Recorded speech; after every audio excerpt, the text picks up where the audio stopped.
এই এভরিওয়ান, আজকে ভোর 5:30টার সময় ঘুম থেকে উঠে দেখি সূর্যি মামাও তখন উঠছে। তো আমরা আজকে উঠেছিলাম নবদ্বীপে গঙ্গা স্নান করতে যাব বলে।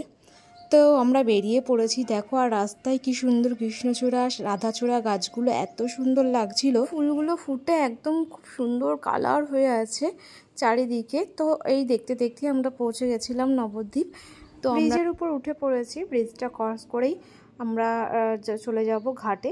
তো আমরা ঘাটে চলে এসেছি। দেখো, এই ঘাটটায় আমি এবার প্রথম এলাম। এর আগেও আমি নবদ্বীপ এসেছি, বাট এই ঘাটটায় আসেনি।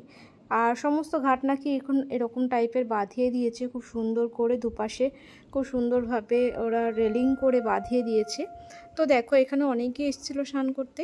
তো আমরাও গেলাম স্নানে। স্নান করার সময় খুব ভালো লাগছিল, অনেকদিন পর স্নান করতে এলাম যদিও। তারপরে আমরা এই পাশেই একদম নবদ্বীপ ঘাটের একদম গায়ে লাগানো এই মন্দিরটা রয়েছে, একদম কালী মন্দির আর শিব মন্দির। খুব সুন্দর মন্দিরটা। সকালবেলায় গঙ্গা স্নান সেরে এই মন্দিরে এসে ঠাকুরকে প্রণাম করছিলাম, আর এত ভালো লাগছিল। সকালের যে গুড ভাইবসটা ভীষণ সুন্দর লাগছিল।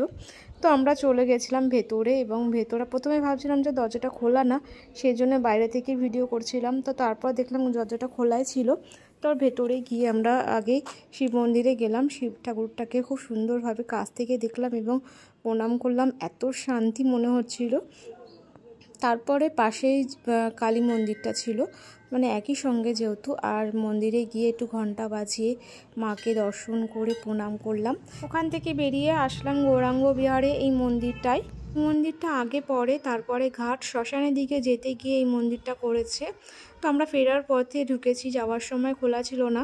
সকাল 8টা থেকে দুপুর 12টা পর্যন্ত খোলা থাকে, ওদিকে বিকেলে 4টে থেকে 9টা পর্যন্ত খোলা থাকে। ভীষণ সুন্দর করেছে ভেতরটা, আর রাতের বেলা তো খুবই সুন্দর লাগবে, কারণ এখানে চারিদিকে শুধু আলো আর আলো করে রেখেছে ওরা।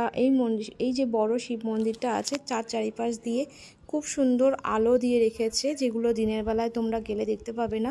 যেহেতু আমরা স্নান করতে গেছিলাম, সেই পথেই গেছি, সেই জন্য আমরা দিনের বেলাতেই গেছি। আর দিনের বেলাতে গিয়েছি, ভীষণ গরম লাগছিলো, আর ভীষণ রোদও ছিল। আমরা ঢুকতে ঢুকতে প্রায় 8:30 পৌনে 9টা বেজে গেছিলো। সেই সময় তো প্রচুর রোদ আর খুব গরম লাগছিল। সেই কারণে কোনো রকম একটু ঘুরেই আমরা চারিদিকটা খুব সুন্দরভাবে ঘুরে নিয়ে আমরা চলে এসেছি। দেখো, এর উপরটা উঠেছি, আর এত বড় শিব ঠাকুর দেখে আমার তো ভীষণ ভালো লাগছিল। আমি বারবার গিয়ে প্রণাম করছিলাম, আর কি ভালো লাগছিল জায়গাটা। চারিদিকটা আমার ঘুরতে খুব সুন্দর লাগছিল। তোমরা অবশ্যই যেও এই জায়গাটা, অনেকেই যাচ্ছে দেখছি। তো বেশ ভালো লাগছে। এখানে যে বড় শিব মন্দিরটা করছে, তার পাশে একটা ছোট শিব ঠাকুর আছে, সেটাকেও আমি পরে দেখলাম। পরে দেখে আবার সেটাকে প্রণাম করতে গেলাম। এখানে দেখলাম নীল পুজোর দিন ছিলাম, একজন ভিডিও দিয়েছিল, খুব মানে অনেক ভিড় হয়েছিল এখানে শিবের মাথায় জল ঢালার জন্য।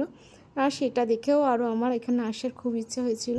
আর সেই জন্য ভাবলাম যে গঙ্গা স্নান করতেই যাচ্ছি, তো এখানেও আমার দর্শন করা হয়ে যাবে। দেখো, উপর থেকে পুরো নিচের ভিউটা কি সুন্দর লাগছিল। এখানে ফোয়ারা হয় রাতের বেলায়, ফোয়ারায় খুব সুন্দর আর লাইটিং পড়ে। আর এর চারপাশ দিয়ে দেখতে পাচ্ছ কত লাইট দেওয়া রয়েছে।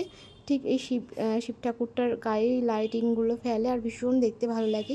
তো তার পাশেই দেখো একটা সুন্দর মন্দির আছে, মানে শিব ঠাকুরের ওই মন্দিরটা থেকে নেমেই পাশেই এই মন্দিরটা রয়েছে, এটা গুরুদেবের মন্দির। তারপরে এই মন্দিরটা দেখে আমরা বাড়ি চলে এসেছিলাম।